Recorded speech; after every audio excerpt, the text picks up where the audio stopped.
8장 고전적 가족 세우기.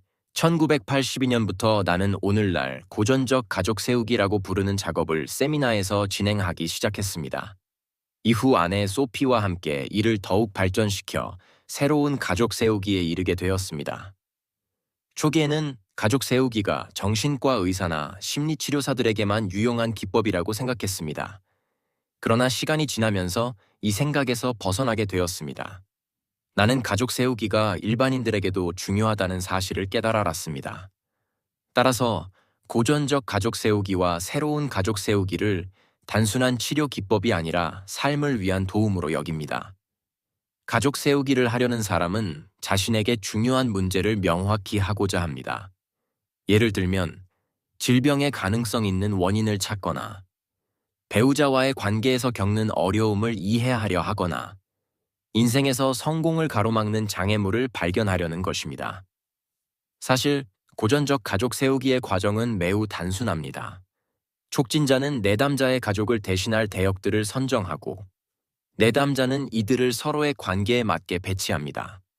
때로는 내담자가 직접 대역을 선택하기도 합니다. 그러면 대역들은 갑자기 자신이 맡은 인물처럼 느끼기 시작합니다. 그 인물들을 알지 못하고 어떤 정보도 전달받지 않았음에도 불구하고 말입니다. 때로는 그들의 목소리를 따라하거나 특정 증상을 보이기도 합니다. 예를 들어 몸을 떨기 시작하거나 청력이나 시력이 갑자기 저하되는 등의 현상이 나타날 수 있습니다. 이 현상은 전통적인 개념으로 설명하기 어렵습니다.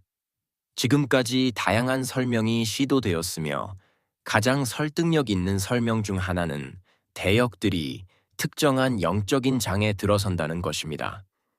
영국의 생물학자 루퍼트 쉘드레이크는 이를 형태장이라고 부릅니다. 이 장 안에는 가족이나 집단과 관련된 과거의 사건들과 그에 따른 감정이 집단적 기억으로 저장되어 있습니다. 대역들이 배치된 후 내담자에게 현재의 감정을 묻습니다. 일반적으로 내담자는 예상과 다른 결과에 깊이 충격을 받습니다. 이후 대역들에게도 그들의 감정을 묻고 모든 사람이 편안함을 느낄 때까지 배치를 조정합니다. 종종 새로운 대역들이 추가로 배치되기도 합니다. 예를 들어 모든 대역이 같은 방향을 바라보는 경우 이는 가족에게서 배제되었거나 잊혀진 사람이 있다는 의미일 수 있습니다. 흔히 이는 일찍 세상을 떠난 아이일 가능성이 큽니다. 이 아이를 위한 대역이 추가되면 다른 가족 구성원들은 안도감을 느끼게 됩니다. 이 과정을 통해 숨겨져 있던 질서가 드러나며 이는 매우 중요한 의미를 지닙니다.